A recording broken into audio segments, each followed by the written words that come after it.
भास्कर जाधवांनी विरोधी पक्षनेते पदावरनं नाराजी जाहीर करून आपलीच अडचण करून घेतली आहे। विरोधकांनी सरकारला लिहिलेल्या पत्रावर भास्कर जाधवांची सहीच नसल्याचा चिमटा मुख्यमंत्र्यांनी काढला।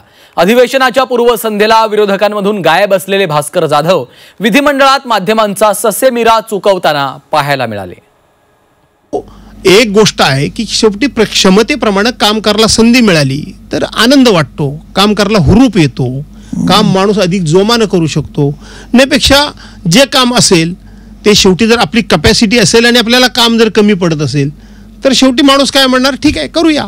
खरं सांगू का, असं वरच्यावर आता मनात यायला लागले की आपण राजकारणात आता निवृत्ती घेऊया का, असं वाटायला लागले का कुणास ठाऊक, परंतु असं वाटायला लागले की आपण आता निवृत्त झालेलं पाहिजे। आता 70 जवळ आली, या शेवटच्या क्षणाला विरोधी पक्ष नेतेपद मिळेल असं वाटलं होतं आणि विरोधी पक्षनेता कसा असावा हे एकदा महाराष्ट्राला दाखवून द्यावं, स्वतःचा स्वार्थ काही नाही। विरोधी पक्षनेतेपद मिळत नसल्यानं नाराज असलेले भास्कर जाधव यांच्या जखमेवर सत्ताधाऱ्यांनी मीठ चोळलंय।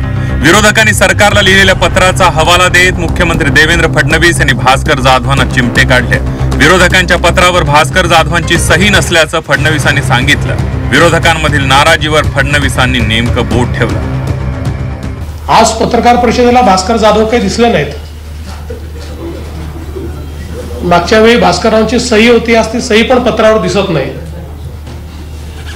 तसं आजच्या सह्या बघितल्या तर 5-3-2 आहेत। मुख्यमंत्र्यांनी भास्कर जाधवांचा उल्लेख केल्यानंतर भास्कर जाधवांची चांगलीच अडचण झाली होती।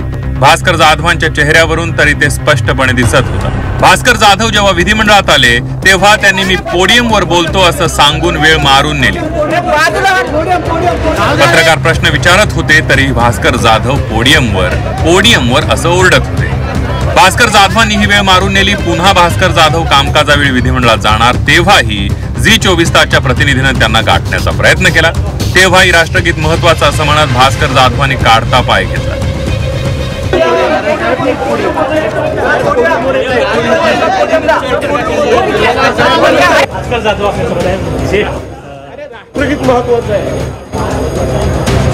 भास्कर जाधव विधिमंडळात पूर्ण दिवस पत्रकारांना चुकवत होते।